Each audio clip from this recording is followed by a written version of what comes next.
There's days, there's days and months for everything. And so this month is National Italian Cheese Month. So we're bringing in the Italian aficionado, Dan Bavaro. Thank you and good morning, Morning. Jasmine. Thank you for having me back. So what do we got cooking today, friend? So today we're cooking fusilli pasta with seared shrimp tossed in a fresh Asiago fonduta.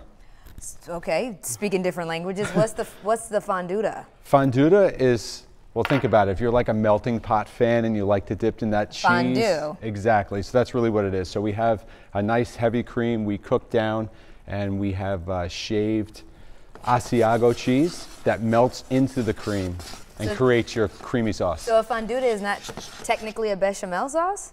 No, not really. This is different? more, yeah, it's a little different. And then we're going to use fusilli pasta. So we're just going to cook all that in one pot? Correct. The pasta's already been cooked? Yeah, it's been pre-cooked because we don't have too much time. Right. And basically what you do is obviously you're going to make your sauce first. While your sauce is being cooked, then you could sear off your shrimp.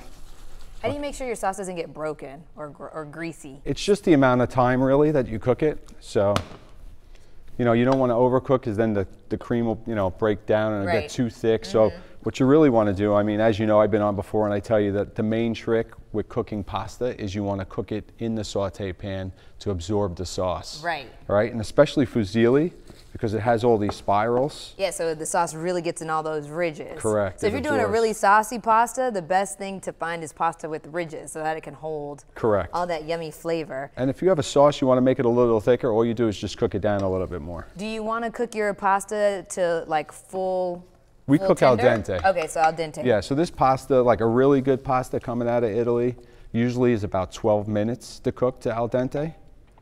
Gotcha. Okay, so now this is your job. Ooh. So we have two types of Asiago cheeses that we use for this dish. Okay. And this is a special in our St. Pete restaurant on Central Avenue.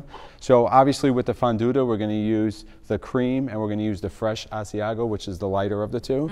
And then once the dish is prepared, before it goes out to eat, you take this 18-month-old aged Asiago, which is a harder cheese, and that's your job. You're going to grate that on top. Is there one that you prefer over the other to cook with? They're both absolutely amazing. So it depends on the use. What's the flavor profiles? One saltier than the other? One? Well, it's a cow's milk cheese. Gotcha. Very strong in flavor. It's just really, if you could see, like this here, this cheese is very soft, right?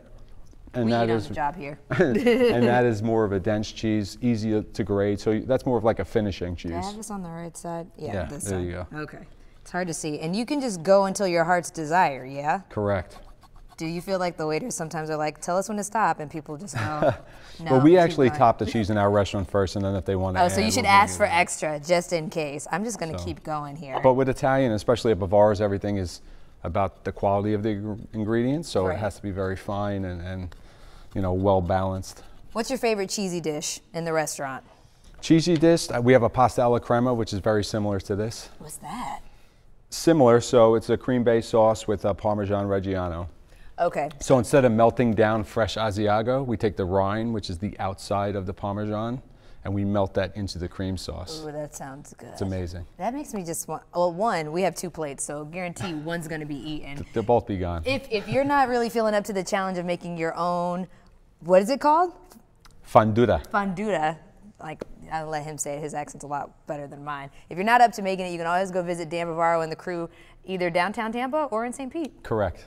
Thanks you so much for coming on the show. We really appreciate you. Thank you, Jasmine. And because you make us food, which is always a great thing. Italian for breakfast.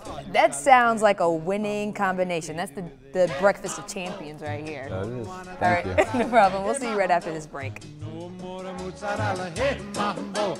Mambo Italiano, try an angelada with the fish bacala and then hey Goomba. I love how you dance the rumba, but take